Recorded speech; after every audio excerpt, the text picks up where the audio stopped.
Those. దగ్గరగా ఉండి ఎక్కువగా ఉంటే దీస్ అంటాం. చూడండి, see these are pencils. So ఉన్నాయి. సో నాకు శాండ్ పేపర్స్ దూరంగా ఉన్నాయి. ఎక్కువ ఉన్నాయా శాండ్ పేపర్? ఒకటే ఉందా? శాండ్ పేపర్ ఒకటే ఉందా? చాలా ఉన్నాయి. Those are sandpapers. Those are sandpapers. These are pencils. These are books. దగ్గరగా ఉంటే ఎక్కువగా ఉన్నాయి. These are books. ఎక్కువ ఉంటే those. దగ్గరగా ఎక్కువ ఉంటే these. Now let's read these and those sentences. Okay? These are my books. నా దగ్గర చాలా బుక్స్ ఉన్నాయి. These are my books. Those are trees. బయట చాలా చెట్లు ఉన్నాయి. Those అంటే దూరంగా ఉన్నాయి కదా. Those are trees. These are pencils. Those are stars. దూరంగా ఉన్నాయి stars. అవునా? Those are stars.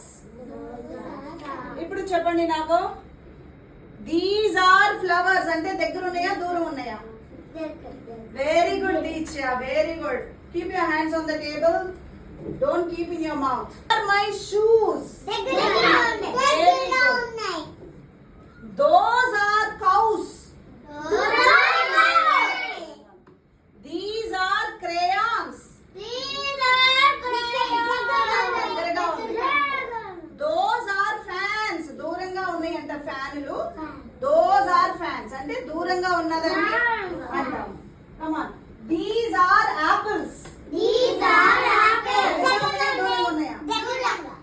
దగ్గరగా. the objects, when the objects are near to you and in multiple, they are these.